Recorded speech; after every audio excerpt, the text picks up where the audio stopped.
بسم اللہ الرحمن الرحیم۔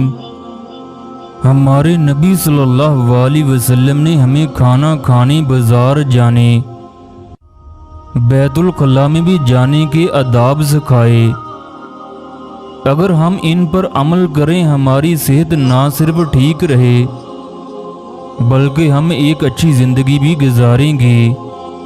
نبی اکرم صلی اللہ علیہ وسلم نے فرمایا کھانا نمک کے ساتھ شروع کرنا چاہیے، اس لیے کہ 70 امراض اور بیماریوں سے نمک میں شفا رکھی ہے۔ آپ صلی اللہ علیہ وسلم نے فرمایا ہاضمے کے لیے سرکہ بہترین سالن ہے۔ آپ صلی اللہ علیہ وسلم نے فرمایا جس دسترخوان پر سبز ترکاری ہوتی ہے جگہ فرشتے آتے ہیں، ہاضمے کا علاج ہے۔ آپ صلی اللہ علیہ وسلم نے فرمایا گوشت کو چھری یا چاقو سے نہ کاٹا کرو بلکہ گوشت کو دانتوں سے کاٹ کر کھانا چاہیے، دانتوں سے کھانے میں ہاضمہ جلدی ہو جاتا ہے۔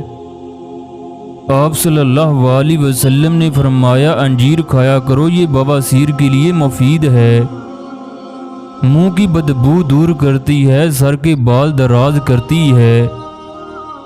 آپ صلی اللہ علیہ وسلم نے فرمایا کھجور پیٹ کی بیماریوں کو نکالتی ہے۔ آپ صلی اللہ علیہ وسلم نے فرمایا کدو زیادہ کھایا کرو، یہ دماغ کو قوت دیتا ہے۔ آپ صلی اللہ علیہ وسلم انگور کو بہت پسند فرماتے تھے کیونکہ انگور خون کو صاف کرتا ہے۔